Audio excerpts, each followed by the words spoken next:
wabarakatuh. Apa kabar semua anak-anak di rumah?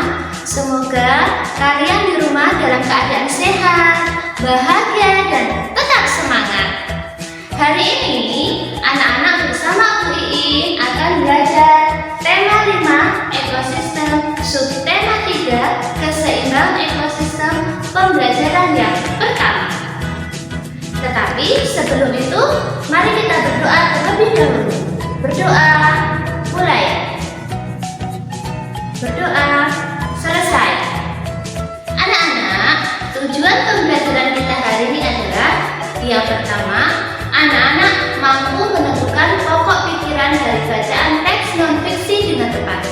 Yang kedua, anak-anak mampu menunjukkan hubungan antara rantai makanan dan jaring-jaring makanan.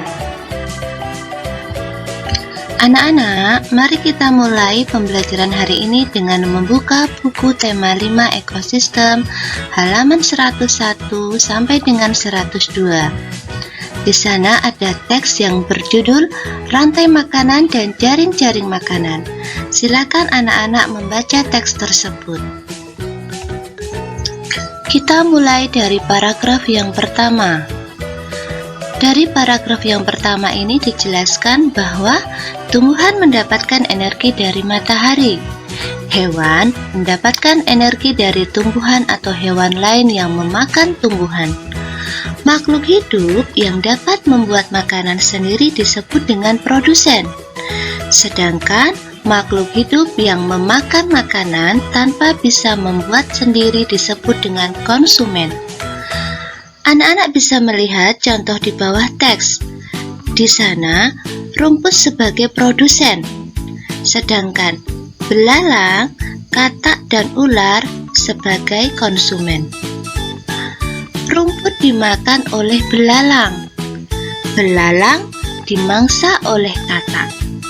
Katak akan dimangsa oleh ular. Karena belalang ini memakan tumbuhan, maka belalang disebut dengan herbivora. Sedangkan katak dan ular karena memakan hewan lain, maka disebut dengan karnivora. Ada juga hewan yang bisa memakan tumbuhan dan hewan lain. Hewan tersebut disebut dengan omnivora. Sekarang kita masuk pada paragraf yang kedua. Dari paragraf yang kedua ini dijelaskan bahwa energi mengalir dari satu makhluk hidup ke makhluk hidup lain di dalam rantai makanan. Produsen yang dalam hal ini tumbuhan berklorofil akan menghasilkan makanan. Makanan tersebut akan dimakan oleh konsumen pertama atau biasa yang disebut dengan herbivora. Dalam hal ini, produsen melepas energi kepada konsumen. Kemudian, konsumen yang pertama atau herbivora ini akan dimangsa oleh konsumen yang kedua atau biasanya karnivora kecil. Dalam hal ini, konsumen yang pertama melepas energi kepada konsumen yang kedua.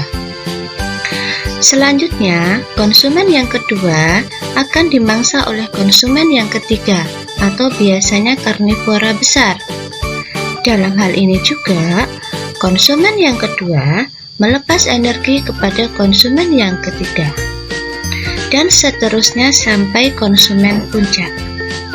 Nah, anak-anak, sekarang apa itu mangsa?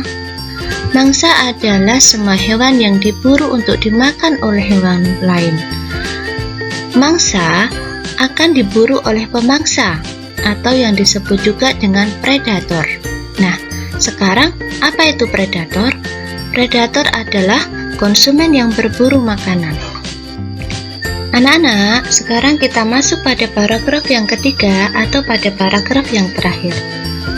Dari paragraf ketiga ini dijelaskan bahwa sebuah ekosistem terdapat hubungan antara beberapa rantai makanan. Kumpulan dari beberapa rantai makanan di dalam sebuah ekosistem disebut dengan jaring-jaring makanan.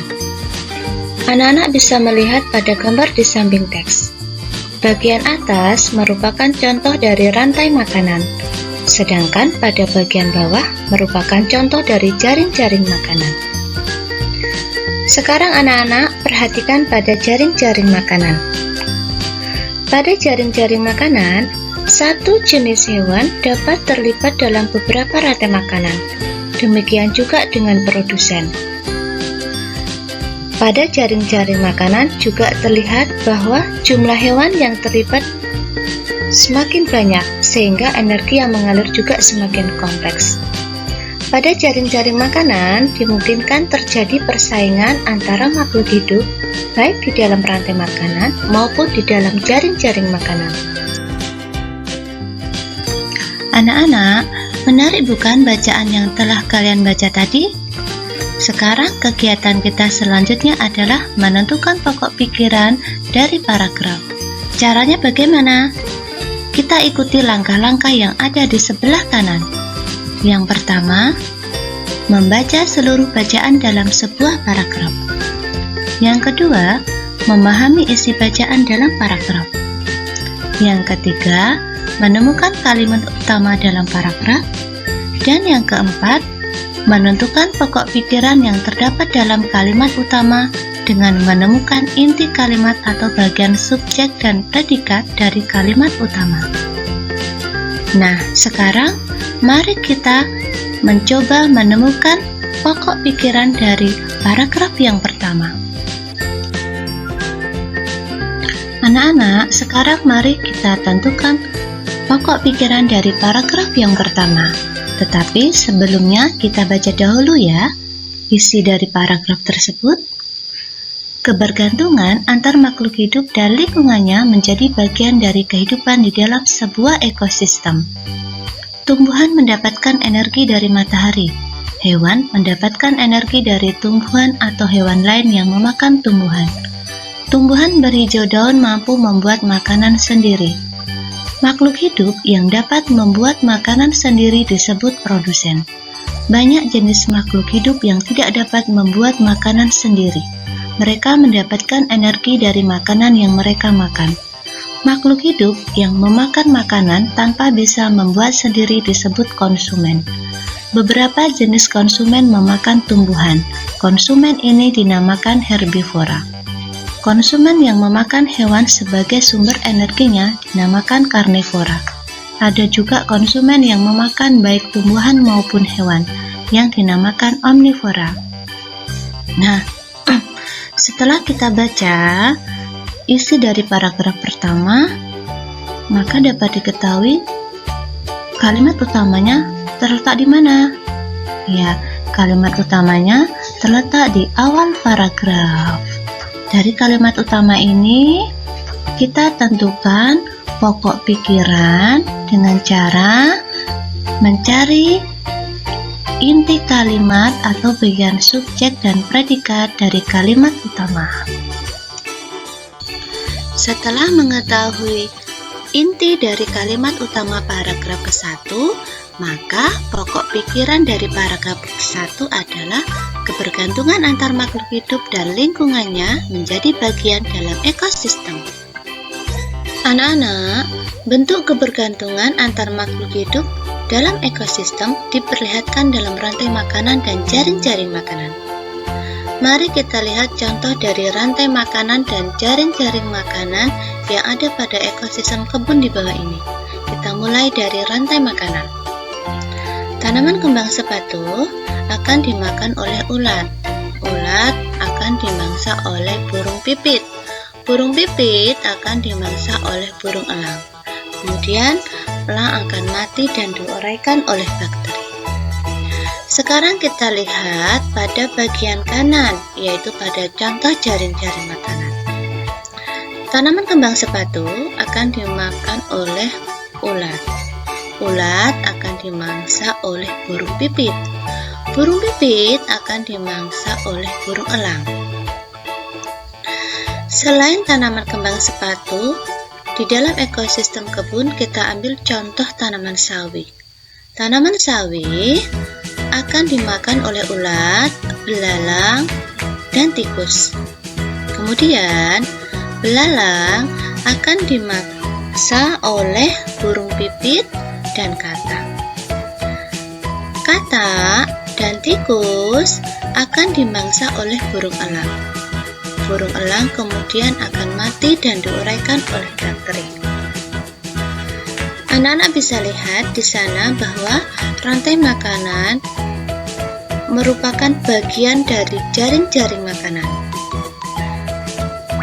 Anak-anak dapat melihat juga bahwa pada jaring-jaring makanan, satu jenis hewan dan produsen bisa terlibat dalam beberapa rantai makanan. Sekarang sudah jelas ya, apa hubungan rantai makanan dan jaring-jaring makanan? Mari kita lanjutkan pada simpulan untuk kegiatan pembelajaran hari ini.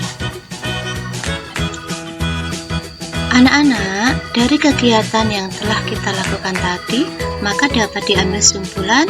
Yang pertama, pokok pikiran diambil dari kalimat utama yang bagian intinya saja, atau subjek dan predikat dari kalimat utama. Kedua, rantai makanan merupakan bagian dari jaring-jaring makanan. Jaring-jaring makanan adalah gabungan dari rantai-rantai makanan yang berhubungan, dikombinasikan atau digabung yang tumpang tindih dalam ekosistem. Setelah menarik kesimpulan, maka tugas anak-anak selanjutnya adalah yang pertama, menentukan pokok pikiran paragraf kedua dan ketiga teks halaman 101 dan 102. Kemudian, membuat poster jaring-jaring makanan pada ekosistem sawah. Selamat mengerjakan. Anak-anak, sekian pembelajaran hari ini. Semoga bermanfaat. Tidak lupa, Bu In mengingatkan pada anak-anak untuk selalu semangat belajar di rumah, berkarya, berdoa, serta mematuhi protokol kesehatan dengan cara sering mencuci tangan menggunakan sabun. Yang kedua, menjaga jarak. Yang ketiga, makan makanan yang bergizi.